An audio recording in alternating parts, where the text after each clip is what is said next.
इस कार्यक्रम के पुण्यार्चक हैं Bahubali and Muttin wholesales saris and cloth merchants, Chadchan district, Vijayapur एवं समस्त बाहुबली एंड मुत्तीन परिवार।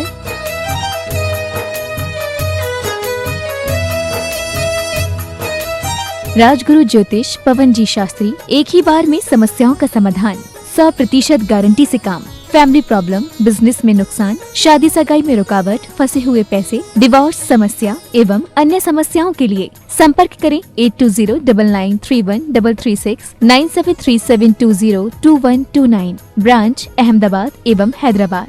Website www.rajguruastrologer.com।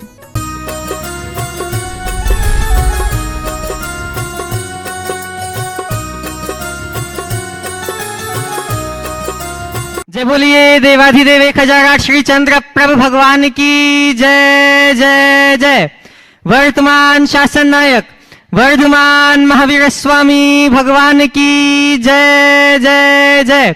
परम पूज्य प्रातः स्मरणीय श्रमण कुल तिलक संत शिरोमणि आचार्य भगवान श्री विद्यासागर जी महाराज की जय जय जय। परम पूज्य गुणायतन प्रणेता प्रखर वक्ता भावना योग प्रवर्तक गुरुवर श्री प्रमाण सागर जी महाराज की जय जय जय। शंका समाधान के आज के इस सत्र में आप सभी का हार्दिक अभिनंदन। इससे पूर्व कि हम आज के इस सत्र को आरंभ करें, चलते हैं पूज्य गुरुदेव के चरणों में, करते हैं वंदन इस भाव से कि खुल जाए मिट जाए हम सबके भवों के क्रंदन। सभी लोग हाथ जोड़ेंगे, मस्तक झुकाएंगे और मेरे साथ बोलेंगे, हे गुरुदेव नमोस्तु नमोस्तु नमोस्तु। जी, क्या मेरा है क्या पाना है, कैसे हो जीवन उद्धार, गुणायतन में आओ बंधु, यहाँ सत्य का हो दीदार। बंधुओं, परम पूज्य प्रातः स्मरणीय संत शिरोमणि आचार्य भगवान के पावन आशीर्वाद से एवं पूज्य गुरुदेव की पावन प्रेरणा एवं मार्गदर्शन में निर्मीयमान तीर्थ गुणायतन का शीघ्र ही निर्माण होने जा रहा है। यह आकृति अपना शीघ्र स्वरूप ले सके उसके लिए आवश्यक है आप सभी का सहयोग। अतः तन मन धन से गुणायतन को सहयोग करके इस कृति की पूर्णता में सबल निमित्त बने और इतिहास की रचना में अपना योगदान अवश्य दें। आज निर्माण निधि के रूप में गुणायतन से संबद्ध हुए हैं श्रीमती श्वेता जी अभिनंदन जी गड़गटे, श्रीमती गीता अभिनंदन जी गड़गटे, बेलगाम कर्नाटक से। आप सभी लोग करतल ध्वनियों से इनका अभिवादन अवश्य करें। करतल ध्वनिया। आज के इस सत्र को मैं निवेदन करूंगा पूज्य शुल्लक श्री आदर्श सागर जी महाराज के चरणों में कि हे महाराज श्री, जिस प्रकार भरत चक्रवर्ती ने भगवान आदिनाथ से प्रश्न पूछ करके हम सबको समाधान प्रदान कराया था, उस प्रकार से आपसे निवेदन है कि ऑनलाइन प्रश्नों के माध्यम से हम सबको समाधान प्रदान कराएं। इच्छामि महाराज। नमोस्तु भगवान। महाराज जी नितिन जैन बिनौली बागपत से नमोस्तु करते हुए प्रश्न कर रहे हैं। महाराज श्री, बच्चे ने माँ से कहा माँ कूड़े वाला आया है। माँ ने कहा बेटे कूड़े वाले तो हम हैं, वो तो सफाई वाला है। तो महाराज श्री, मेरी शंका यह है कि हम अपना दृष्टिकोण उस माँ की तरह कैसे बनाएं, समाधान कीजिए। नमोस्तु भगवान। बहुत अच्छी बात कही है माँ ने, कूड़े वाले तो हम हैं, वो तो सफाई वाला है। और ऐसा वही सोच सकता है जिसके अंदर सकारात्मकता है। हम लोगों की एक बहुत बड़ी दुर्बलता है, हम प्रायः लोगों को अपने से कमतर आंकते हैं और साधारण व्यक्तियों का कोई मूल्य और महत्व ही नहीं जानते, जबकि यथार्थ है उनका महत्व और मूल्य हमसे कहीं ज़्यादा साबित होता है। इसलिए जो कहा गया कि कूड़े वाले तो हम हैं, वो तो सफाई वाले हैं, बिल्कुल यथार्थ है। और हमें ऐसा दृष्टिकोण रखते हुए अपने जीवन को आगे बढ़ाने का प्रयास करना चाहिए। आपने पूछा है कि ऐसा हम कैसे करें, तो इसका एक ही उपाय है, हर पल अपने मन में एक संदेश गुंजाओ, मुझे सकारात्मक रहना है, मुझे सकारात्मक रहना है, मुझे सकारात्मक रहना है। इस तरह के सकारात्मक सुझाव से हमारी चित्त की वृत्ति बदलती है और वो हमें आगे बढ़ने के लिए प्रेरित और प्रोत्साहित करेगी। सीमा पापड़ीवाल जी जयपुर से नमोस्तु करते हुए प्रश्न रख रही हैं। प्रायः घरों में काम करने वाली बाइयां झाड़ू पोछा करते समय छोटे छोटे जीवों का घात कर देती हैं, क्योंकि वे प्रायः बहुत जल्दी में काम करती हैं, क्योंकि उन्हें और घरों में भी काम करना पड़ता है। मेरा प्रश्न यह है कि क्या हमें भी जीवों की हत्या का पाप लगेगा? कृपया समाधान करें। उसे करा कौन रहा है? करने वाले और कराने वाले और करने कराने की अनुमोदना करने वाले सब पाप के भागीदार हैं। वो तो आपके खातिर कर रहे हैं, इसलिए आप भी पाप के भागीदार तो होंगे। अब गृहस्थी में यत्किंचित हिंसा होती है उसमें यत्नाचार होना चाहिए। सबसे उत्तम तो यह है कि अपने हाथ से करो, तो थोड़ा विवेक से करो। पर आजकल लोगों का स्वभाव कुछ ऐसा हो गया है कि शरीर में कुछ जान ही नहीं बची। थोड़ी मेहनत कर ले तो गड़बड़ हो जाए। एक जमाना था जब लोग काम करते थे। मैं एक अरबपति व्यक्ति को अपनी आंखों से देखा हूँ जो सुबह से अपने घर की पूरी सफाई खुद करते थे, झाड़ू भी और पोंछा भी। तो ऐसा भी लोग करने वाले थे, वो उनकी लाइफ स्टाइल थी। उनसे जब लोग कहते थे तो वो ये कहते थे इससे दो फायदा होता है, एक तो हम पाप से बचते हैं और दूसरा हमारे शरीर की एक्सरसाइज हो जाती है, हमें कुछ करने की ज़रूरत नहीं पड़ती। दूसरा करेगा तो वो लापरवाही से करेगा, हम करेंगे तो सावधानी से करेंगे। यदि ऐसा दृष्टिकोण लोगों के अंदर आने लगे तो इस तरह की दुविधाओं से बचा जा सकता है। दूसरी ओर कई लोग ऐसे होते हैं जो दूसरों से कराते हैं, तो उनके लिए आप थोड़ी सी एडवाइस पहले से दे, हिदायत दे के रखें कि वे कभी भी ऐसा कार्य करें तो सावधानी रखें। अगर अच्छे से प्रशिक्षित कर दे तो आपके सेवक अच्छा काम कर सकते हैं और उसमें दुविधाएं दूर हो सकती। प्रकाश पाटनी जी अजमेर राजस्थान से नमस्तु करते हुए प्रश्न कर रहे हैं, वर्तमान समय में अधिकांश युवाओं से बात करने के बाद निष्कर्ष आता है, उनका कहना है हम न नास्तिक हैं न आस्तिक हैं, हम तो वास्तविक हैं। जो अच्छा लगे उसको ग्रहण करो और जो बुरा लगे उसका त्याग करो। फिर चाहे वह विचार हो, कर्म हो, मनुष्य हो या धर्म हो। तो गुरुदेव इन वाक्यों को आपकी दृष्टि में किस प्रकार से समझें? कृपया हम नास्तिक है ना आस्तिक है, हम वास्तविक है। जो अच्छा लगे सो करो, चाहे वो विचार हो, चाहे कर्म हो, चाहे धर्म हो, अच्छी बात। आस्तिक होने का मतलब भी तो यही है कि हम जो सही है वह करें, जो गलत है वह न करें। आस्तिक होने का अर्थ ये नहीं कि हम भगवान के प्रति आस्थावान होकर रोज मंदिर जाने लगे, पूजा पाठ करने लगे। ये तो आस्तिक का बाहरी रूप है। आस्तिक होने का सबसे अच्छा अर्थ तो ये है कि हम अपने समान अन्य प्राणियों के अस्तित्व को स्वीकार करें और अपने प्रत्येक प्रवृत्ति में निज पर के हितों का ख्याल रखें। जो निज पर के हितों का ख्याल रखकर अपने जीवन को आगे बढ़ाता है, सच्चे अर्थों में वही मनुष्य कहलाने का अधिकारी होता है। और जो ऐसा नहीं कर पाता वो अपने जीवन में कुछ भी हासिल नहीं कर सकता।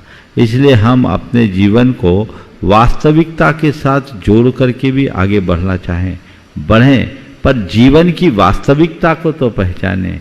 हम अपनी धार्मिक मान्यताओं को एक तरफ करें, लेकिन कम से कम अपनी चेतना की आस्था जब तक हृदय में नहीं जगेगी हम अपना उत्थान नहीं कर सकते। राजेश जैन आरआई गोपालगंज सागर से, जय विद्या परिवार गोपालगंज का नमोस्तु। एक शमशान घाट मुक्तिधाम की दीवार पर लिखा था, चिता की अग्नि सिर्फ जलती ही नहीं बोलती भी है, इसे आप आंखों से सुनिए। इस वाक्य से व्यक्ति को अपने जीवन में अमूलचूल परिवर्तन लाने संबंधी क्या शिक्षा मिलती है? कृपया मार्गदर्शन करें। चिता की अग्नि जलती ही नहीं बोलती भी है, इसे अपनी आंखों से सुनिए। बहुत गहरा संदेश। जो चिता की अग्नि जल रही है वो चीख चीख करके बोल रही कि देख एक दिन तुझे भी खाक में बदल जाना, न मेरा एक होगा न तेरा लाख होगा, मेरा भी खाक होगा तेरा भी खाक होगा। संसार में जो आया है सबका खाक होगा और अंत में राख होगा, और क्या होगा। इस सच्चाई को जो जान ले वो माया मोह के चक्रव्यूह में कभी फंसेगा ही नहीं। अपने जीवन को सही दिशा में आगे बढ़ाने के लिए, वैराग्य पथ से जोड़ने के लिए, जीवन को यथार्थोन्मुखी बनाने के लिए ये बहुत गहरा संदेश है। काश हम इन बातों को समझें, लेकिन हम दूसरों की जलती चिता को देख करके भी चेतना नहीं जानते। वही चेत पाता है जिसकी चेतना जागती है। इसलिए मैं कहूँगा किसी की चिता जले और तुम्हारी चेतना जगे तो तुम्हारा जीवन धन्य होगा, अन्यथा एक दिन तुम्हें भी जलना ही पड़ेगा। नितिन जैन बिनौली बागपत से नमोस्तु करते हुए प्रश्न रखते हैं, महाराज श्री, एक बार किसी ने कहा कि भगवान ने मुझे सब कुछ दिया है, क्योंकि मुझे भगवान पर विश्वास है।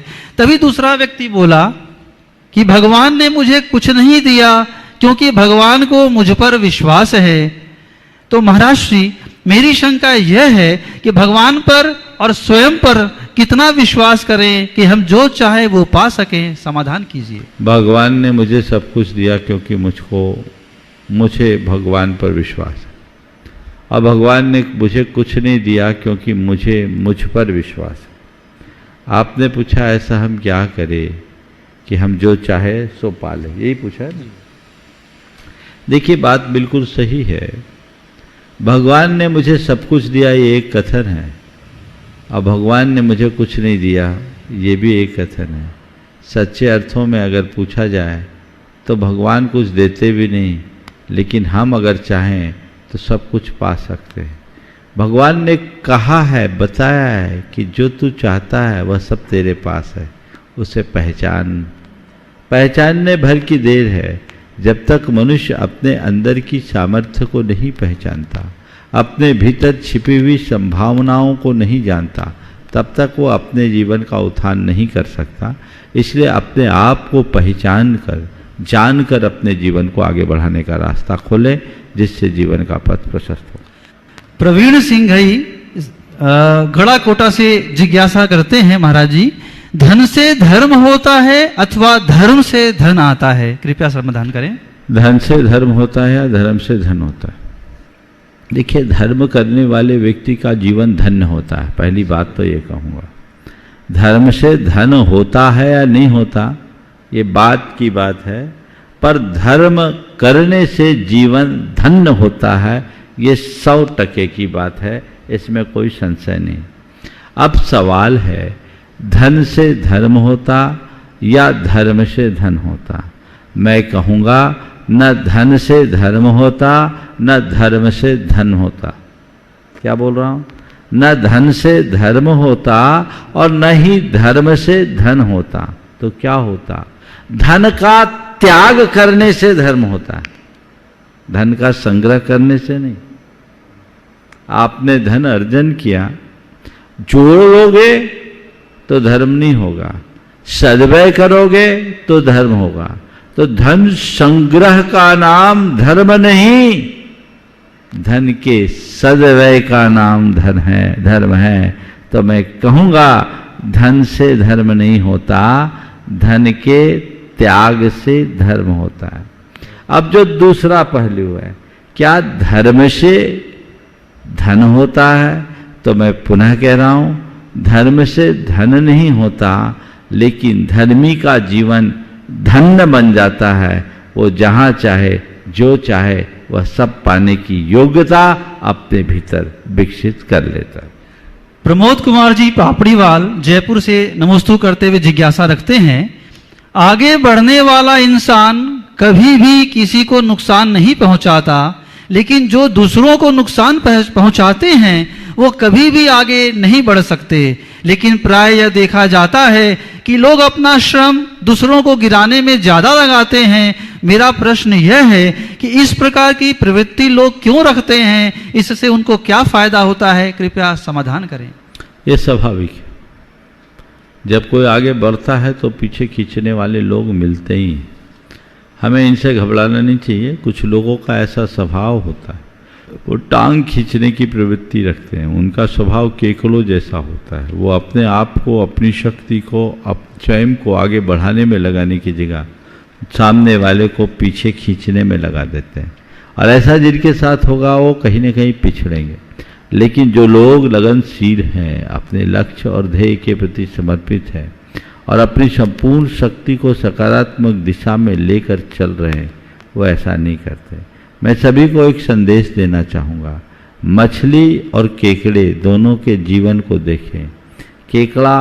एक केकड़ा दूसरे केकड़े को खींचता है, उसमें प्रतिद्वंद्विता होती है, और मछली आगे बढ़ती है, दूसरे को पीछे छोड़ देती है। लेकिन जो पीछे छूटी उसे भी कुछ फर्क नहीं पड़ता, और जो आगे बढ़ गई उसे भी कोई फर्क नहीं पड़ता। हम स्वयं को आगे बढ़ाने का प्रयास करें, लेकिन हमारा ध्येय किसी को पीछे करने का नहीं होना चाहिए। हम खुद को आगे बढ़ाएं, अपनी प्रगति की बात सोचें, पर किसी की दुर्गति करने की बात कभी न सोचे। जो खुद को आगे बढ़ाने में अपनी शक्ति लगाता है वो अपने जीवन को ऊंचा उठाता है, और जिसके सामने दूसरा आ जाता है कि मुझे उससे आगे बढ़ना, उसको पीछे छोड़ना, वो वहीं रह जाता। हमारा लक्ष्य हमारे सामने होना चाहिए, पर वो केवल हमारा होना चाहिए, उसके टारगेट में कोई दूसरा नहीं होना चाहिए। तभी हम इस प्रकार की दुर्बलता से अपने आप को बचा पाएंगे।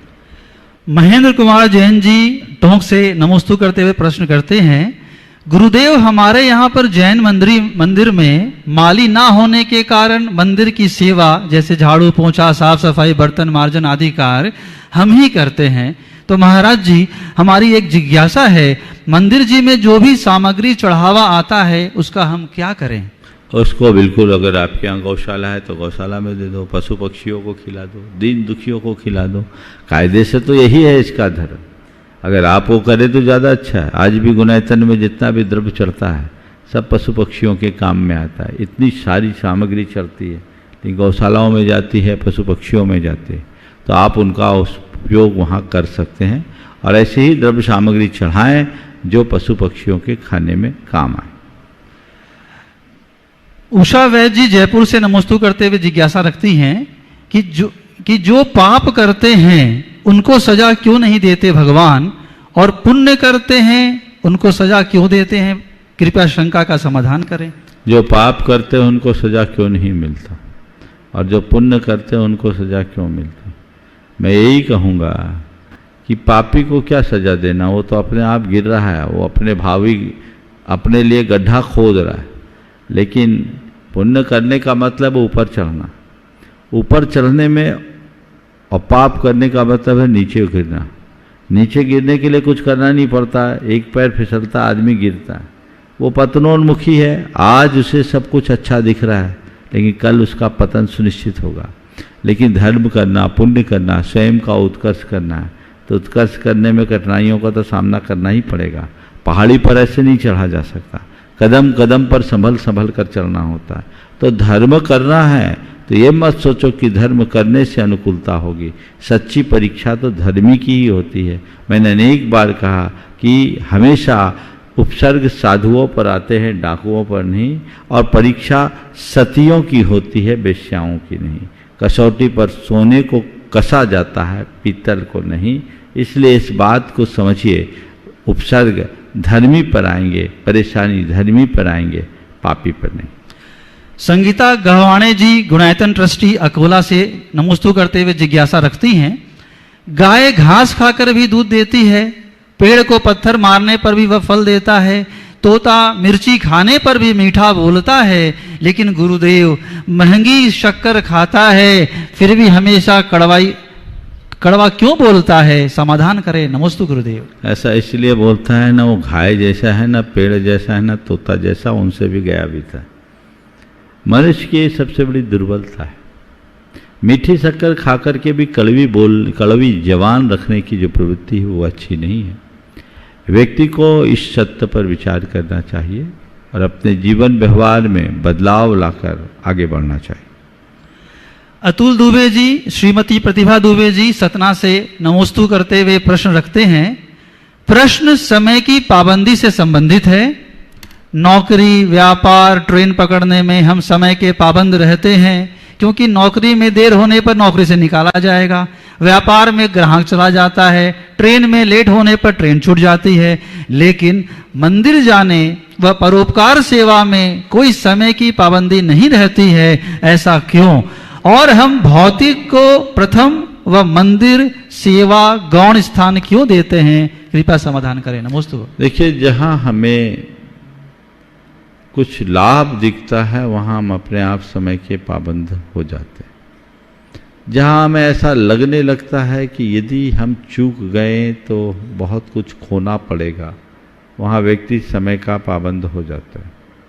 लेकिन परमार्थ के क्षेत्र में लोगों का रुझान थोड़ा गड़बड़ होता है। आपको दुकान और दुकान की महत्ता का पता है, आपको ट्रेन और ट्रेन की महिमा का पता है, आपको नौकरी और नौकरी की महिमा का पता है। नतीजतन आप इन सब स्थलों पर अपना सब कार्यक्रम समयबद्ध बनाते हैं, समय की पाबंदी रखते हैं। लेकिन जीवन के कल्याण का जो निमित्त है, धर्माचार, मंदिर, सेवा, पूजा, उपकार, इनके प्रति हम श्रद्धावान तो हैं, पर उतने नहीं जितने होना चाहिए। सच्चे अर्थों में देखने में तो ऐसा आता है कि मनुष्य की आखिरी प्राथमिकता में धर्म होता है। जब कभी उसकी व्यस्तताएं बढ़ती है तो सबसे पहले धार्मिक क्रियाकलाप पर ही कटौती होती, बाकी चीज़ों पर नहीं। इसका मतलब सबसे फालतू काम हमने इसे ही मान रखा है। ये एक प्रकार की आत्ममुग्धता है, इसे बदलना चाहिए, इसे तोड़ना चाहिए। अपने अंदर की चेतना को जगाइए और ये सोचिए कि ये मेरा सर्वोच्च लक्ष्य है, सर्वोच्च ध्येय है, इसे मुझे सर्वोपरि महत्व देना चाहिए। तो हम अपने आप अपनी इन क्रियाओं के प्रति भी जागरूक होंगे और समय से बंध कर अपना काम कर सकेंगे। नितिन जैन जी बिनौली बागपत से आपके चरणों में बारंबार नमन करते हुए महाराज जी प्रश्न बार रखते आ हैं। गया नितिन, आज दोबारा, हाँ। तीसरी बार बोलिए। महाराज श्री, किसी ने सच ही कहा है कि अवसर की खासियत यह है कि जब मिलता है तो छोटा लगता है और जब चला जाता है तो लगता है बहुत बड़ा था। तो महाराज श्री, मेरी शंका यह है कि अवसर की पहचान कैसे करें कि हमें कभी भी पछताना ना पड़े, समाधान करें। नमस्ते। बहुत अच्छी बात कही। अवसर की बड़ी विचित्र खासियत है, जब मिलता है तो छोटा लगता है और चला जाता है तो लगता है काश हम इसे पहचान पाते। आपने पूछा अवसर की पहचान हम कैसे करें। कुछ मत करो, बीते दिनों में हमने जिन अवसरों को खोया उसकी समीक्षा करो, तो आने वाले समय में हम अवसर को पहचानने में समर्थ हो सकेंगे। हमारे सामने कब कैसा अवसर आए ये हमें पता नहीं चलता, लेकिन हमने अतीत में जो अवसर चूक करके दुष्परिणाम पाए हैं उसका अनुभव उसे मनुष्य कभी भूलता नहीं। यदि उन्हें हम याद रख करके चलते हैं और अपने जीवन को उस दिशा में आगे बढ़ाने के लिए उत्साहित होते हैं तो अवसरों का हम लाभ उठाना सीख सकते हैं। अन्यथा व्यक्ति के जीवन में अच्छे से अच्छे अवसर आते हैं, वो कुछ भी हासिल करने में समर्थ नहीं हो पाता। महाराज श्री के चरणों में सविनय इच्छामि कि आपके माध्यम से जो हमें समाधान प्राप्त, आपके प्रश्नों के माध्यम से हमें जो समाधान प्राप्त हुआ है वह हमारे भीतर के ज्ञान रूपी दीपक को प्रकाशित करने में सहायक हो। इच्छामि महाराज जी। बंधुओं, जैसा कि आप सभी को विदित है कि 21 जून 2023 को अंतर्राष्ट्रीय योग दिवस पूरा विश्व मनाने जा रहा है और इस अवसर पर परम पूज्य गुरुदेव की हम सब पर अनुकंपा हुई है और हम सबको लाइफ ट्रांसफॉर्मेशन का एक बेहतरीन अवसर प्राप्त होने जा रहा है। तो अगर आप चाहते हैं कि अपने मन को, मस्त तन को स्वस्थ और चेतना को प्रशस्त बनाना चाहते हैं तो भावना योग के इस अभिनव प्रयोग से अवश्य जुड़ें। पूज्य गुरुदेव के सम्मेद शिखर जी के से लाइव प्रसारण यहाँ भावना योग का 21 जून प्रातःकालीन बेला में 6:55 से 7:55 बजे तक होगा। आप लोग अवश्य इसका लाभ लें। पारस चैनल पे इसका लाइव प्रसारण होने जा रहा है, आप सभी लोग इसका अवश्य लाभ लें। और आगे के सत्र को आगे बढ़ाने के लिए मैं ससम्मान निवेदन कर रहा हूँ बाल ब्रह्मचारी रूपेश भैया जी से कि वो आगे के सत्र को आगे बढ़ाएं। प्रश्न के लिए उपस्थित होंगे श्री सुरेश जी जैन पवई। इसके बाद तैयार रहेंगे शोभेंद्र भैया ललितपुर से।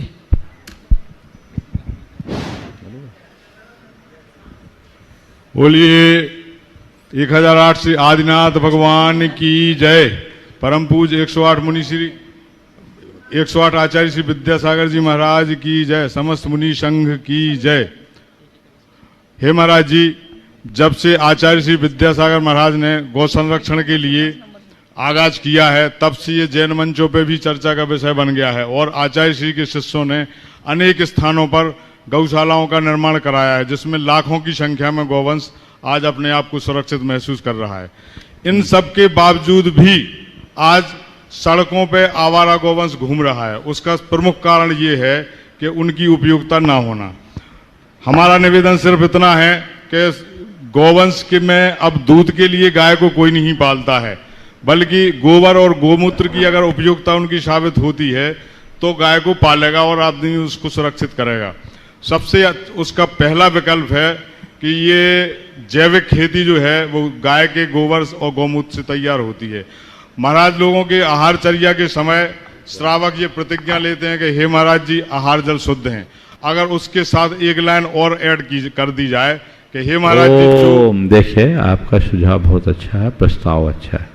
हमें बिल्कुल आज सरकार भी इसे बढ़ावा दे रही है और ये बहुत गंभीर चिंतनीय विषय है। हमें अपने गोवंश को सुरक्षित रखने का उपक्रम करना चाहिए, क्योंकि इससे ही हमारी संस्कृति सुरक्षित होगी। इन दिनों जिस तरह से लोग परंपरागत खेती से विमुख हो रहे, उसके परिणाम स्वरूप ये सारी अव्यवस्थाएं हो रही है। लोग जागरूक हो अपने स्वयं के शरीर के स्वास्थ्य के लिए भी, तो हम भी स्वस्थ रहेंगे और पशुधन भी सुरक्षित रहेगा। नमोस्तु महाराज, नमोस्तु। उपस्थित होंगे शोभेंद्र भैया ललितपुर से। इसके बाद तैयार रहेंगी श्रीमती चंद्रकलाजी पाटनी रांची। नमोस्तु गुरुवर। गुरुवर, मेरा प्रश्न यह है, मैंने कहीं पढ़ा था कि कौन कहता है कि मैं झूठ नहीं बोलता, एक बार मेरा हालचाल पूछ कर तो देखो। तो महाराज जी, आज का एक ट्रेंड सा हो गया है, अगर आप किसी को फ़ोन करो या कुछ पूछो क्या कर रहे थे, तो पहले बोलेगा वो इंसान कुछ नहीं, और फिर बाद में बोलता है ये कर रहा था। जैसे मैं ऑफिस से निकलता हूँ और माँ को फ़ोन करता हूँ कि माँ क्या कर रही हो, तो मुझे मालूम है कि माँ का उस टाइम पे डमोकार मत लिखने का वक्त होता है, जिनवाणी पढ़ने का वक्त होता है। हम पूछते हैं तो बोलती हैं कुछ नहीं, फिर बाद में बोलती हैं कि नहीं बस पढ़ रहे थे। तो महाराज जी, ऐसे बोलने में भी हमें क्या झूठ बोलने के कर्म का बंध होता होगा? कौन कहता है कि हम झूठ नहीं बोलते? एक बार व्यक्ति का हाल चाल तो पूछ कर देखो, कोई का हाल कैसा हो, क्या भाई क्या हाल है, ठीक है जी, ये तो स्वभाव है। देखो, इसमें बोलते हैं भावना सत्य। हम क्या बोल रहे हैं, किस अभिप्राय से बोल रहे हैं, ये उससे ज़्यादा महत्वपूर्ण है। कई चीज़ें ऐसी होती है जिसमें हमारा भाव सही होता है, अभिव्यक्ति अलग होती है, तो चीज़ें भावों के अनुरूप बनती और बदलती है। इसलिए जिसका भाव सही है उसके लिए सब कुछ सही हो। गुरुदेव, एक ही बाद में उपस्थित होंगे अनिमेश भैया। इसके बाद तैयार रहेंगी ब्रिटिश श्राविका श्रीमती चंद्रकलाजी पाटनी रांची, गुणायतन मंत्री। महाराज श्री के चरणों में सभी की तरफ से नमोस्तु नमोस्तु नमोस्तु। छुलक जी के चरणों में सभी की तरफ से इच्छामि इच्छामि इच्छामि। महाराज श्री, कल मैंने एक अंकल से एक कहानी सुना था, उसके माध्यम से मैं आपसे प्रश्न पूछना चाहता हूँ। एक मोची था जिसके जो जूता सीता था, उसके पास एक बहुत शार्प नाइफ थी, चाकू थी। हाँ, तो उससे वो लोगों के जूते भी सिल देता था और लोगों के मोतियाबिंद का ऑपरेशन भी कर देता था, जो आग का होता है। तो महाराज जी, एक नॉर्मल व्यक्ति जिसके पास ज़्यादा नॉलेज नहीं है, फिर भी वो एक साधारण चाकू के मदद से लोगों के मोतियाबिंद का ऑपरेशन कर देता। तो ये बात सुन करके सभी देश विदेश में दूर दूर तक के बात फैली कि एक साधारण व्यक्ति जिसके पास कोई नॉलेज भी नहीं है, फिर भी वो लोगों का ऑपरेशन कर दे रहा है, तो अगर इसको ज्ञान दिया जाए तो क्या क्या नहीं कर लेगा। तो दूर दूर से लोग आकर के उसको एजुकेशन दिए, उसको प्यूपिल्स, रेटिना और अन्य चीज़ों, आँख के चीज़ों के बारे में बताया गया, और वो सोचा गया कि अब इसको देखा जाएगा तो ये और भी बहुत बड़े बड़े काम कर लेगा। लेकिन महाराज जी, फिर देखा गया कि वो अब साधारण सा मोतियाबिंद का ऑपरेशन भी नहीं कर पा रहा था। तो महाराज जी, ऐसा क्यों? देखो, पहली बात तो एक कहानी कहाँ की है वो देखना पड़ेगा। ये कहानी सत्य है या काल्पनिक, इसे जानना पड़ेगा। लेकिन इस कहानी के पीछे जो भावना छिपी हुई है वो मैं बताता हूँ। कुछ चीज़ें होती ज्ञान से और कुछ काम होते हैं भावना से। बुद्धि का एक सीमित लाभ होता है, उससे अधिक नहीं, समझ गए? उसके बाद उसका प्रभाव खत्म हो जाता है। वो जो करता था वो उसका जस था, उसकी भावनाएं थी। अगर करता, हालांकि मैं इसका पक्षधर नहीं हूँ कि आप मेडिकल साइंस के अगेंस्ट जाकर के कोई इस तरह का काम करें जो चमत्कारों के नाम पर होता है। अगर ऐसा कुछ हुआ तो अर्थ का अनर्थ हो सकता है। लेकिन ऐसी बातें कई बार प्रकाश में आई कि कई लोगों के हाथ में ऐसा जस होता है जो उसके हाथ लगने से बहुत कुछ फर्क पड़ता है। तो यदि ऐसी बात है तो वो उसका सुयश होगा। लेकिन इस तरह से जब व्यक्ति के दिमाग में ज्ञान भर जाता है तो उसकी कई योग्यताएं प्रभावित हो जाती है। इसलिए इस कहानी की पहले तो वास्तविकता को समझना पड़ेगा, तभी इसके विषय में कहानी मान सकते हैं। काल्पनिक ही है तो उसका उत्तर भी काल्पनिक ही होना चाहिए। तो महाराज जी, ज़्यादा नॉलेज इकट्ठा करना सही नहीं रहता है। ज़्यादा नॉलेज कभी कभी दुविधा में डाल देता है, इसलिए उतना ही जितने की जरूरत हो। तो ये कैसे पता करें महाराज जी कि हमें इतना ही नॉलेज का ज़रूरत है? बहुत अच्छा। हम ये कैसे पता करें कि हमें इतने ही नॉलेज की ज़रूरत है? नॉलेज कभी बुरा नहीं है, लेकिन ज़्यादा ज्ञान लगाना बुरा होता है। जहाँ जितना जरूरी जो उपयोगी है वो कर ले। हर चीज़ में जोड़ घटा लगाने वाला व्यक्ति अपने जीवन को आगे नहीं बढ़ा सकता। हम देखें, कुछ काम बुद्धि से होते हैं, कुछ काम भावना से होते हैं। जो काम भावना मूलक है उसको हम भावना से संपन्न करें, और जो कार्य बुद्धि से संचालित होते हैं उसको बुद्धि से संचालित करें। बुद्धि के कार्य में अगर भावना और भावना के कार्य में बुद्धि को लगा देंगे तो मामला गड़बड़ हो जाएगा। नमोस्तु महाराज जी। इच्छामि महाराज जी। मेरी तरफ से जगत के सब जीवों की तरफ से मुनिराज के चरणों में नमोस्तु। सब क्षुल्लक जी महाराज के चरणों में इच्छामि। महाराज से बच्चों के लिए बोला जाता है कि बच्चे सच्चे होते हैं, लेकिन आज ऐसा देखा जाता है कि अपनी भूमिका के अनुसार वो हल्का सा वो भी स्वार्थ लगाने लगे हैं, थोड़ा सा मायाचारी करने लगे। तो ऐसा क्यों हो रहा है आजकल? बच्चों पर असर किसका है? बोलो। बच्चे मन के सच्चे होते हैं, बिल्कुल सही है, पर बच्चे को पैदा करने वालों की छाया बच्चों पर पड़ती कि नहीं पड़ती? माँ बाप का प्रभाव, वातावरण का प्रभाव, शिक्षा का प्रभाव आज बच्चों पर बहुत ज़्यादा पड़ रहा है। पुराने समय में बच्चों को घर में ऐसा वातावरण मिलता था जिसमें उन्मुक्तता थी और उनका भावनात्मक विकास अच्छे से होता था। आज बच्चों का बचपना दूर होता जा रहा है, उनका भावनात्मक स्वास्थ्य बिगड़ता जा रहा है। ऐसी स्थिति में वो फिर सच्चाई के पथ पर कैसे चलेंगे? उनके अंदर वह सब चीज़ें समय से पूर्व प्रकट होने लगी जो आज की मीडिया की देन, आज की शिक्षा की परिणति और आज के परिवेश का परिणाम। तो ये सब चीज़ें जब जुड़ती है तो सब उलझन में आ जाते हैं। आज भी बच्चों को अगर अच्छे संस्कार दिए जाए तो वो आगे बढ़ सकते हैं और उनमें वो सच्चाई दिखती है, लेकिन वो तभी जब बच्चों को वैसा माहौल मिले।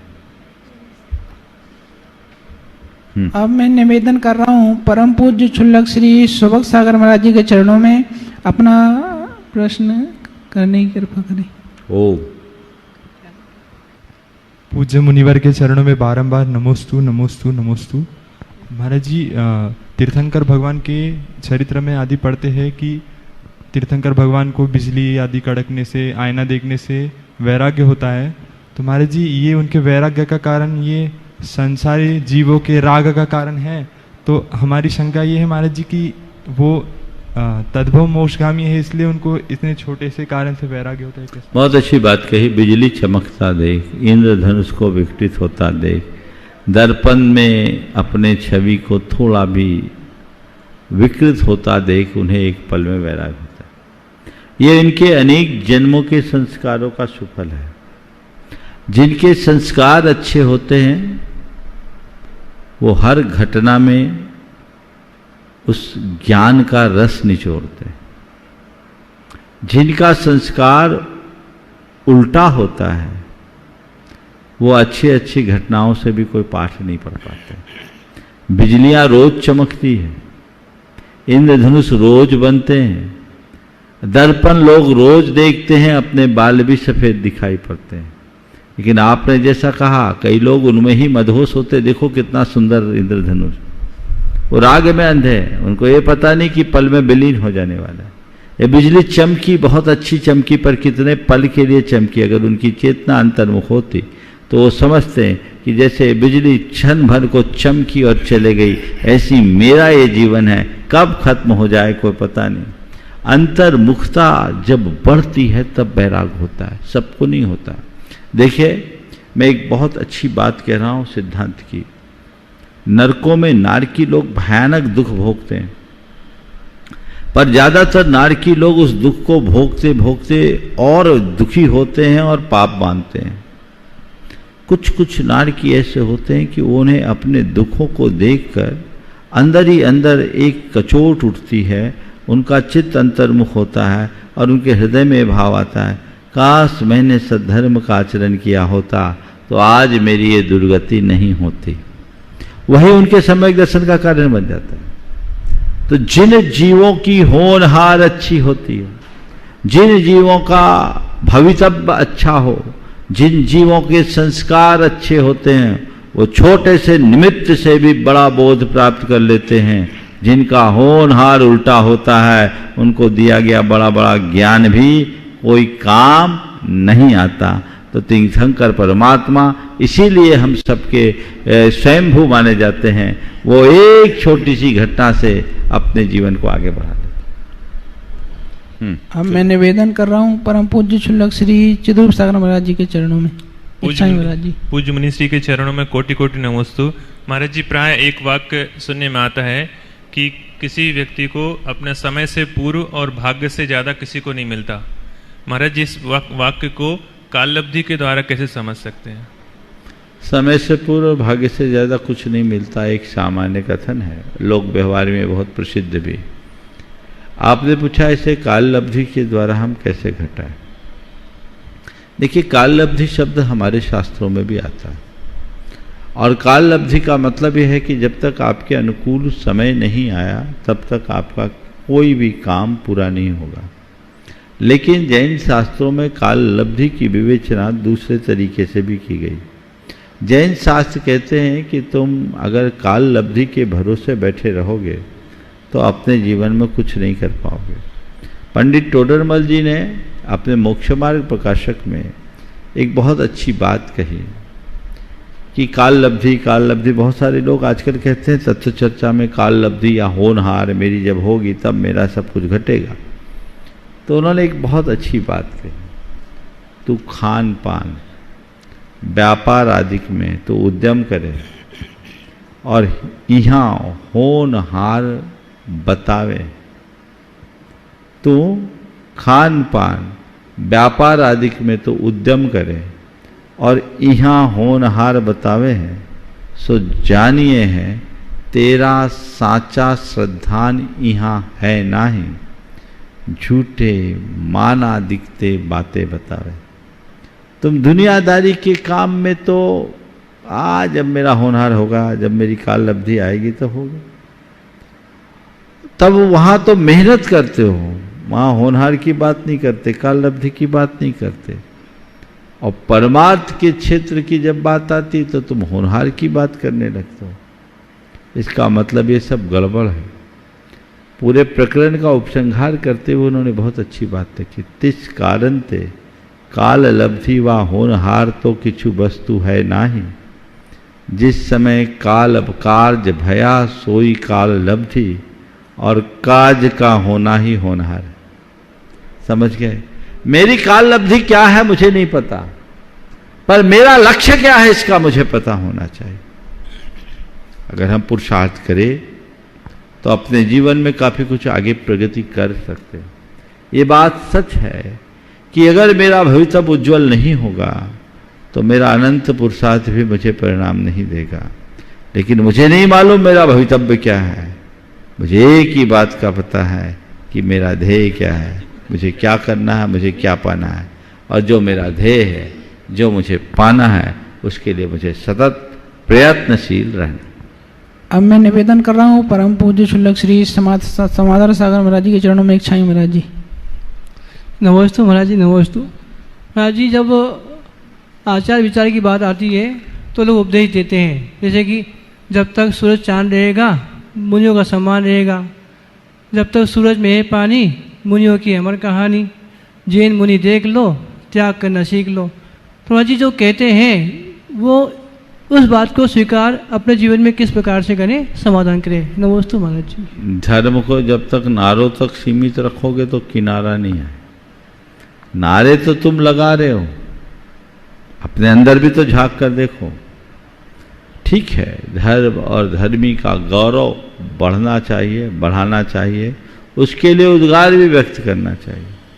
लेकिन हमें ये देखना चाहिए कि जो हम कह रहे हैं, जो हम चाह रहे हैं, उसका उत्स क्या है, उसका मूल क्या है।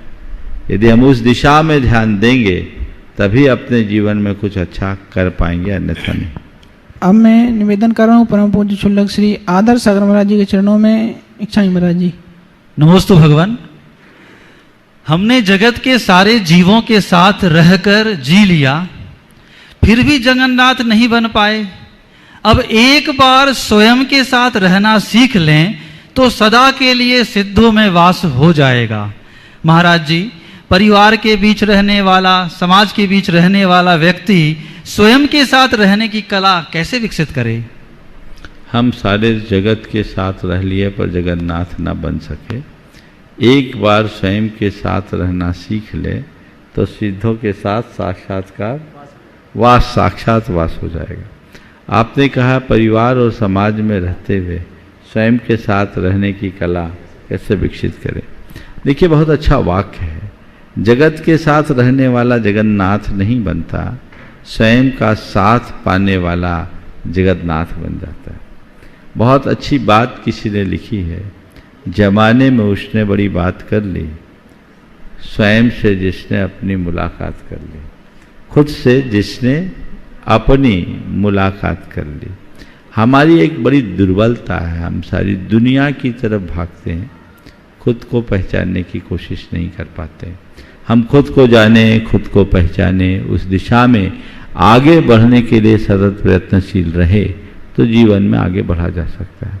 आपने कहा कि घर, परिवार, समाज के साथ रहते हुए स्वयं के साथ हम अपना संवाद कैसे जोड़ें। पहले स्वयं को पहचाने, मैं कौन हूँ, मेरा क्या है।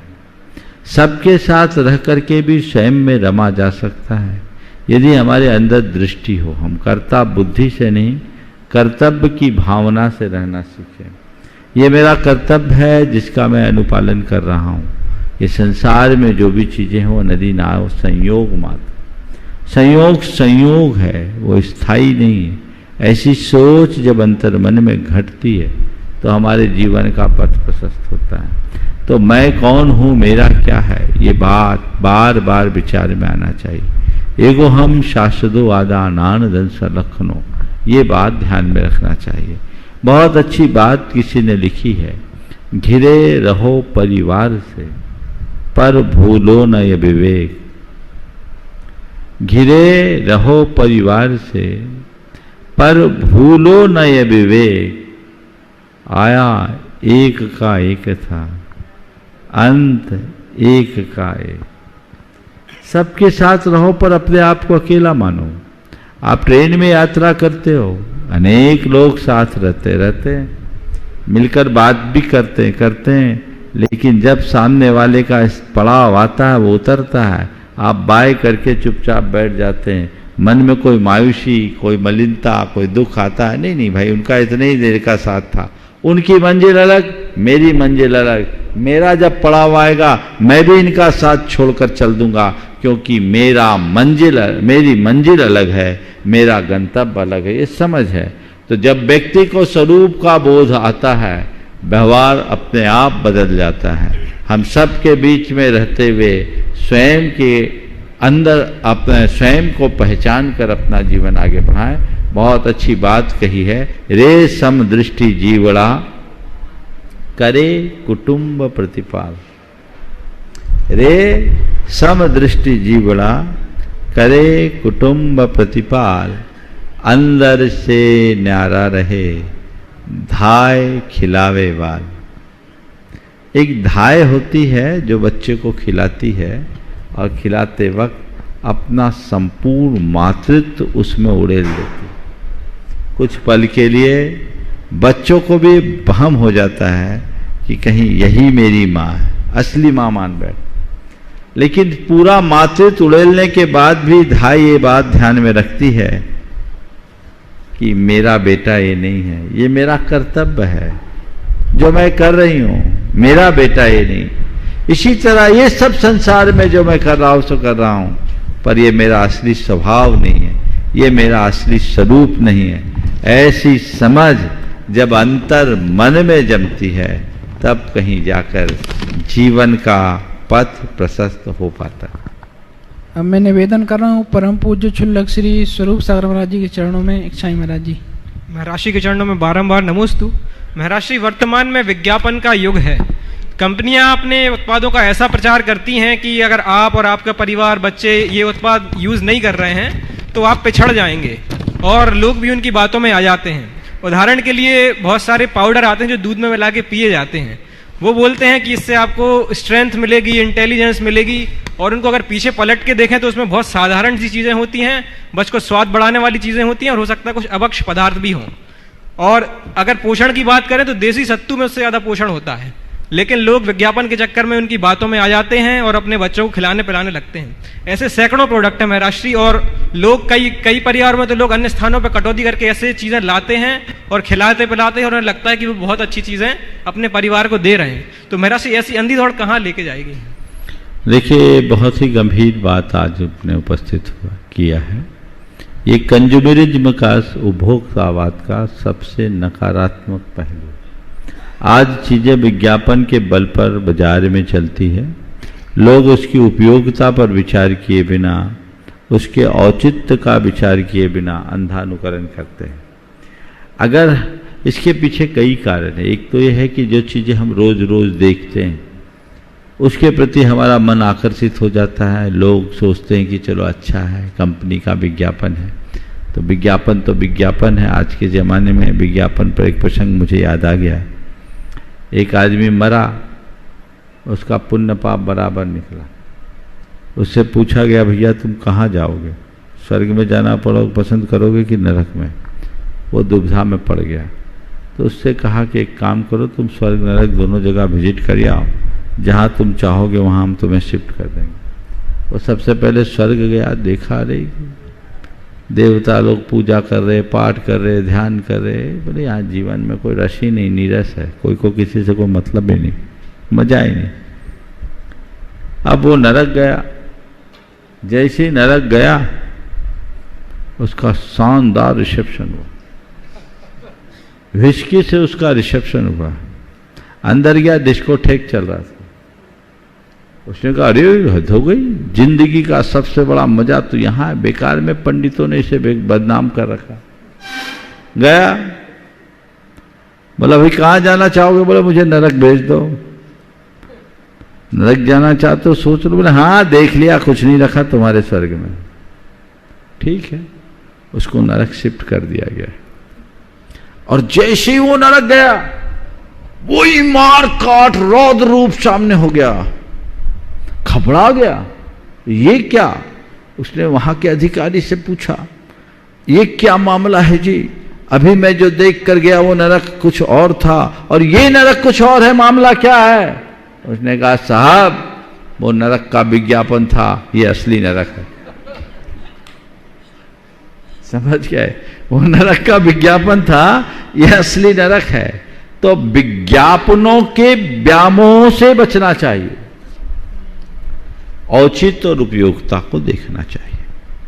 अब चीजें ऐसी है कि कुछ चीजें हमारे यहां से गोल हो गई। बहुराष्ट्रीय कंपनियों के जो चाल में हम फंस गए। पहले हमारे घरों में एक परंपरागत ज्ञान होता था।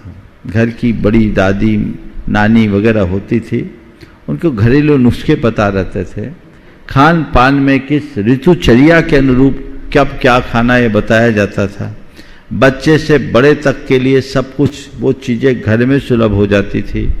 हर चीज़ के लिए कोई पेटेंट औषधि या इस तरह के कोई कंपाउंड की ज़रूरत नहीं पड़ती थी और हम लोग ज़्यादा स्वस्थ रहते थे, हृष्ट पुष्ट रहते थे।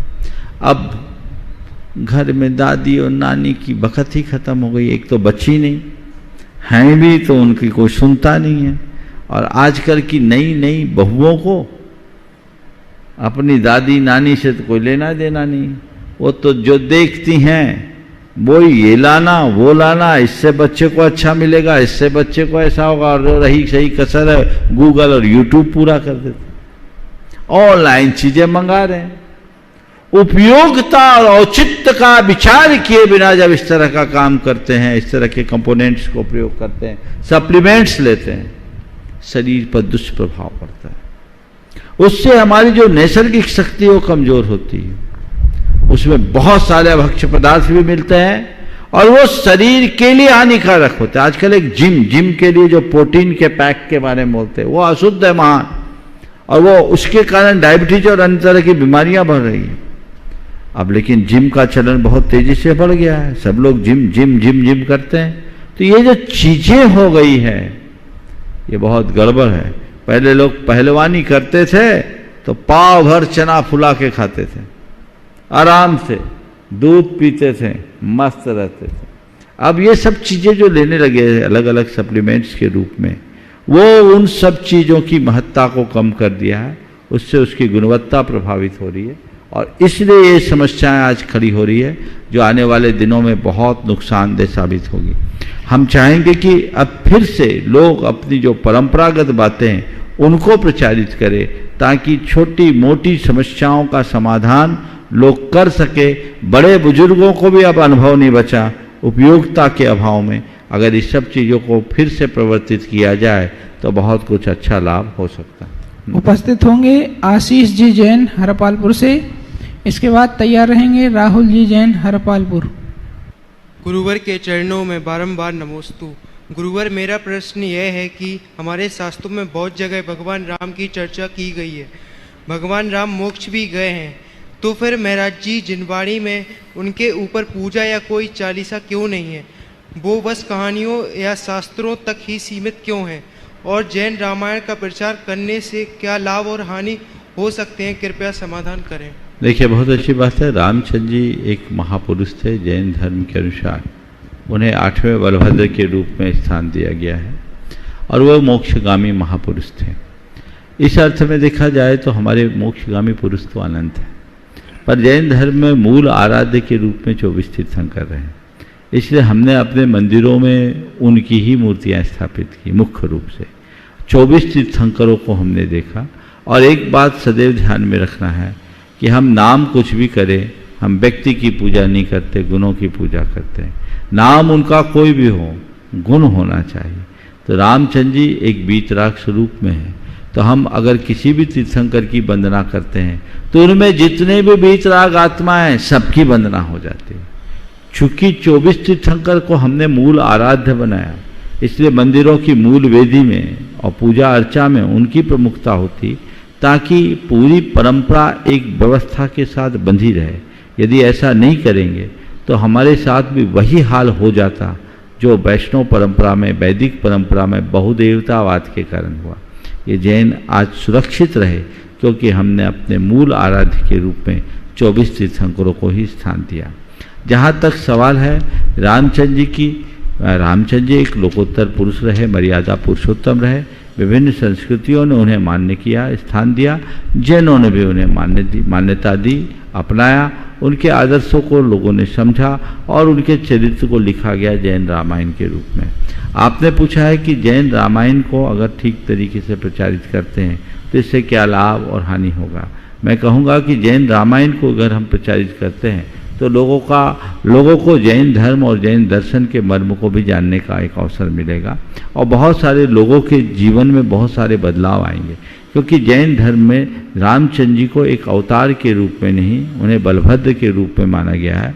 और रामायण में या महाभारत में कहीं भी जो भी चीज़ें हैं वह सब मानवीय रूप में, ऐसा कुछ भी नहीं है जो दैवीय स्वरूप में प्रकट हुआ हो या जिस पर लोगों को मन में कोई सवाल उठ सके। इसलिए अगर लोग ठीक तरीके से जैन रामायण और जैन महाभारत पढ़ेंगे तो उनकी दृष्टि में कुछ और नए तथ्य भी प्रकट हो सकेंगे। उपस्थित होंगे राहुल जी जैन हरपालपुर। नमस्ते महाराज जी, बारम्बार आपके चरणों नमस्ते महाराज जी। महाराज जी, जो वर्तमान रास्ता है सखाई जी की वंदना का, और कलकत्ता हाईवे से कुछ टोंके दिखती हैं, तो मेरी समझ से कलकत्ता हाईवे से ज़्यादा पास पड़ता होगा टोंकों तक पहुंचना, तो सही कौन सा है? अरे बाबा, यही सही है, दिमाग नहीं लगा। वहाँ से खड़ी पहाड़ी है और दूर से दिखती है पास, बहुत लंबा है, समझिए। ऐसे निमिया घाट से एक रास्ता है, लेकिन रोड से निमिया घाट की तलहटी 1.5-2 किलोमीटर पड़ जाती है, पहाड़ की 2 किलोमीटर करीब। फिर पहाड़ी है, चढ़ाई बिल्कुल खड़ी है। ये जो हमारी अभी व्यवस्था है, इसी व्यवस्था का लाभ लो और वंदना करने का पूर्ण आनंद ले सको। बंधुओं, जैसा भी आपको बताया गया, कल के बाद परसों 21 तारीख को अंतर्राष्ट्रीय योग दिवस है। उस योग दिवस को लेकर के सब लोग बहुत उत्साहित है। यहाँ से भी 6:55 से भावना योग का कार्यक्रम होगा। जो भी इसका लाभ लेना चाहे अवश्य लें। समय आप सबका हो गया है, यहीं पर विराम। बोलिए परम पूज आचार्य गुरुवर श्री विद्यासागर जी। जय परम पूज्य गुरुवर श्री प्रमाण सागर जी महाराज की जय। जय नमोस्तु गुरुदेव।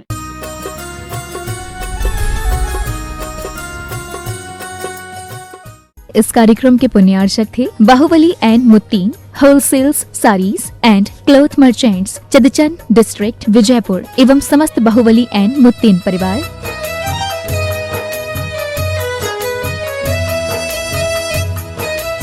राजगुरु ज्योतिष पवन जी शास्त्री, एक ही बार में समस्याओं का समाधान, 100% गारंटी से काम, फैमिली प्रॉब्लम, बिजनेस में नुकसान, शादी सगाई में रुकावट, फंसे हुए पैसे, डिवोर्स समस्या एवं अन्य समस्याओं के लिए संपर्क करें 8209931336 9737202129। ब्रांच अहमदाबाद एवं हैदराबाद। Website www.rajguruastrologer.com।